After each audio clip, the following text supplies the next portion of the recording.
నా ప్రాణానికి ప్రాణమైన తెలుగు ప్రేక్షక దేవుళ్ళందరికీ నమస్కారం.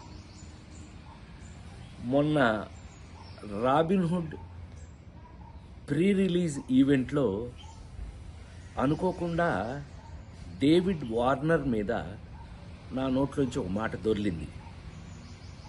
అది కేవలం ఉద్దేశపూర్వకంగా చేసింది కాదు. అసలు నా ఉద్దేశం, నా గురించి మీకు తెలియదేముంది. ఆ ఫంక్షన్కి వచ్చే ముందు మేమందరం కలిసి ఉన్నాం. ఎంత అల్లరి చేశాము అని అంటే గనక, నితిన్ని అతన్ని మీరంతా నాకు పిల్లలు లాంటి వాళ్ళు అన్న అంటే గట్టిగా వాటేసుకుని, నేను మెదలకుండా ఉండకుండా, నువ్వు యాక్టింగ్ చేస్తున్నావు కదా, నువ్వు యాక్టింగ్లోకి రా, నీ సంగతి చెప్తానన్నా.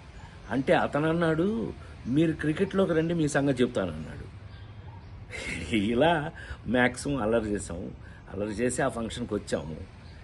ఏది ఏమైనా I love David Warner. I love his cricket. David Warner love our films, love our acting. So మేము, నాకు తెలిసి ఒకళ్ళకి ఒకళ్ళం బాగా క్లోజ్ అయిపోయాం. ఏది ఏమైనా ఈ జరిగిన సంఘటన మిమ్మల్ని ఏదైనా మనసు బాధ పెట్టినట్టయితే, ఎవరినైనా తెలియకుండా, నేను నిజంగా ఉద్దేశపూర్వకంగా అన్నది కాదు కాబట్టి, అయినా కూడా ఐ ఫీల్ వెరీ సారీ. నేను మీ అందరికీ సారీ చెప్తున్నాను. అలాంటిది ఇంకెప్పుడు జరగకుండా చూసుకుందాం మనం.